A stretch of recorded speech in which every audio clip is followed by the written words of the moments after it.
Hello everyone, welcome to Saroj Mishra's YouTube channel. मेरे YouTube channel पर आप सभी का बहुत बहुत स्वागत है। इस वीडियो में हम डिटेल्स कवर करने जा रहे हैं। आपने थंबनेल देख के समझ लिया होगा, आप सभी को पहले से ऑलरेडी मालूम है। फिर भी कुछ कमेंट सेक्शन में एक दो कमेंट थे कि online screening test already army public schools की शुरू हो गई, तो इसकी डिटेल्स कवर कर लेते हैं। Total 136 army public schools all over India में हैं, जहां पर टोटल 8,700 टीचर्स काम कर रहे हैं। तो कंप्लीट डिटेल हम कवर करते हैं ऑनलाइन स्क्रीनिंग टेस्ट से रिलेटेड आर्मी पब्लिक स्कूल्स के लिए। AWES कंडक्ट कराती है ऑनलाइन स्क्रीनिंग टेस्ट, जो कि हर साल एक बार कंडक्ट कराई जाती है।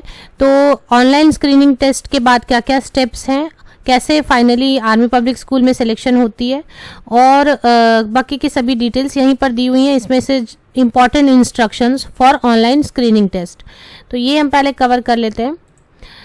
सबसे पहले मैं बात करती हूँ कि इसकी डिटेल कवर करते हैं, उसके बाद जानेंगे कि आर्मी पब्लिक स्कूल की जो टीचर वैकेंसीज आती हैं उनमें सबसे पहले ऊपर में लिखा रहता है कि these are private unaided schools. तो ये समझकर आप ना करें कि ये गवर्नमेंट की है, क्योंकि आर्मी वर्ड यूज करते हैं तो ऐसा बहुत लोगों को कंफ्यूजन होता है कि ये गवर्नमेंट की स्कूल्स है, बट गवर्नमेंट इसके लिए कोई भी कंट्रीब्यूशन नहीं होती है इसमें, और ये गवर्नमेंट स्कूल्स नहीं होते हैं। जब इनकी एडवर्टीजमेंट भी खास आती है तो आप देखें उसमें लिखा रहता है कि these are private unaided school, तो एडेड भी नहीं है और गवर्नमेंट भी नहीं है। तो सबसे पहले कंफ्यूजन ये दूर कर ले। दूसरी चीज ये होती है कि बहुत सारे वेबसाइट्स या यूट्यूब में काफी सारे ऐसा लिखा होता है 8,700 वैकेंसीज। तो पहली बात 8,700 वैकेंसीज नहीं है, ये डेटा बताया जा रहा है कि 8,700 टीचर्स काम कर रहे हैं, और वो टीचर्स कॉन्ट्रैक्ट पर भी होते हैं मीन्स, और कुछ लोग पेरोल पर भी होते हैं। तो ये जरूरी नहीं कि 8,700 टीचर्स जो काम कर रहे हैं सभी को पे स्केल दी जा रही है,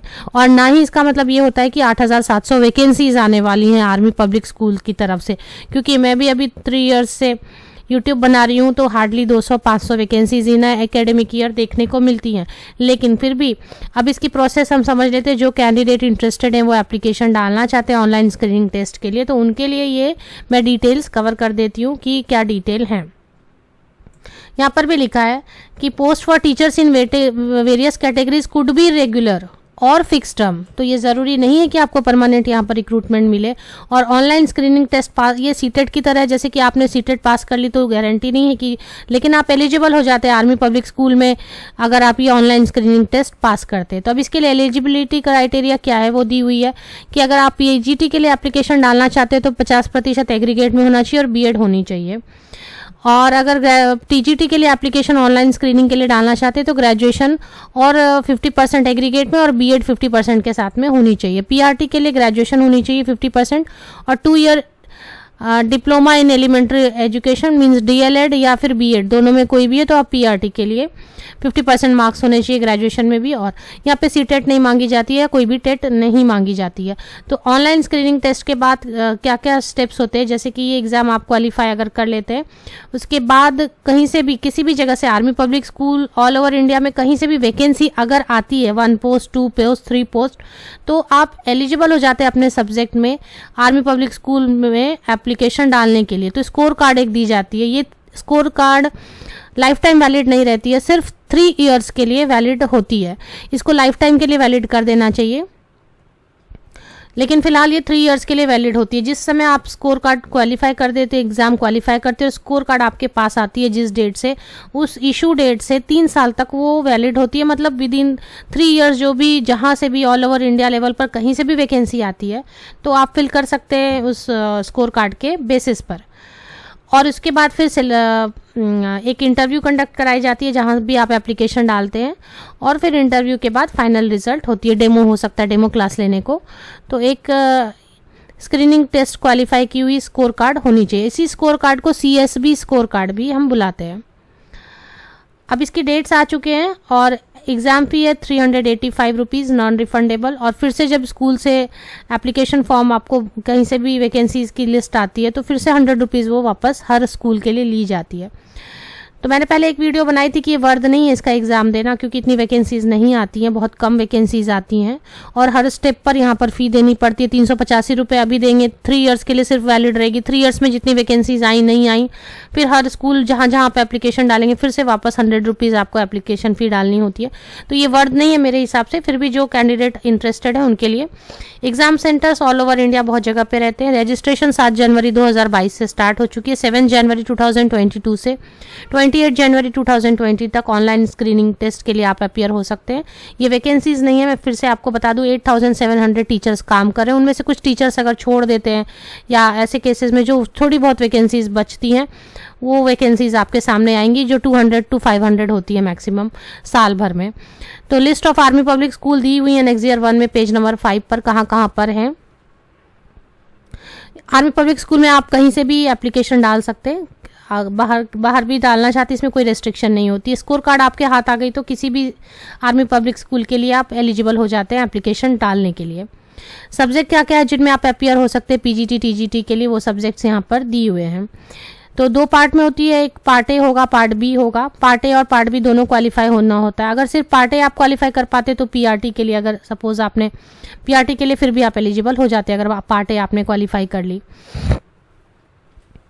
तो ये सारी लिस्ट दी हुई हैं और इसके बाद ये 3 ईयर्स की वैलिडिटी होगी।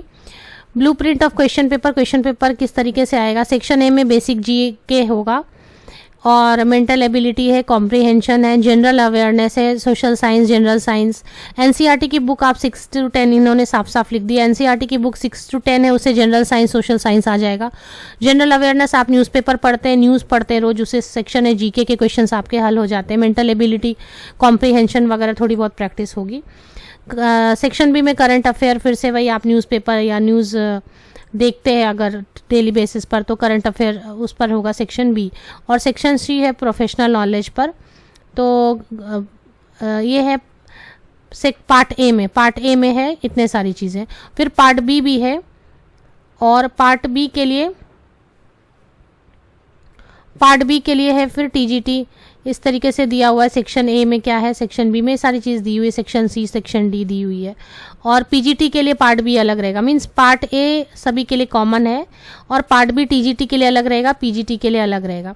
सपोज आपने पार्ट ए क्वालिफाई कर ली है और बाकी पार्ट बी नहीं कर पाए आप, तो आप फिर भी पीआरटी के लिए एलिजिबल हो जाते हैं एप्लीकेशन डालने के लिए। ऑफिशियल वेबसाइट हम देख लेते हैं। ऑफिशियल वेबसाइट कुछ इस तरीके से आपको नज़र आएगी, ये ऑफिशियल वेबसाइट है। और यहीं पर कॉर्नर में लेफ्ट हैंड साइड में online screening test for selection of teachers in army public school, यहाँ पर ये इसको क्लिक करते क्लिक हियर टू रजिस्टर, तो ये पेज ओपन होती है और यहाँ पर इंस्ट्रक्शंस दिए हुए हैं। तो यहाँ पर मैं फिर आपको रिपीट कर दूँ कि 8700 वैकेंसीज नहीं है, 8700 टीचर्स काम कर रहे हैं जो कि विदाउट पे स्केल भी काम कर रहे हैं फिक्स सैलरी पर, और कुछ उसमें परमानेंट भी हैं। तो यहाँ पे परमानेंट जॉब की भी गारंटी नहीं होती है। दूसरी चीज़ ये है कि ये ऑनलाइन स्क्रीनिंग टेस्ट की वैलिडिटी सिर्फ 3 साल की है। 3 साल के बाद आपको, और 8700 वैकेंसीज नहीं आती है, 200 to 500 वैकेंसीज मैक्सिमम आती हैं इन अ ईयर। तो आप अगर फिर भी एप्लीकेशन डालना चाहें तो आप इसके बेसिस पर एप्लीकेशन डाल सकते हैं। लिंक आपको मैं वीडियो के डिस्क्रिप्शन बॉक्स में प्रोवाइड कर देती हूँ, नीचे तक स्क्रॉल डाउन करके लिंक के लिए चेक कर लें। आप सबको best wishes, thank you very much.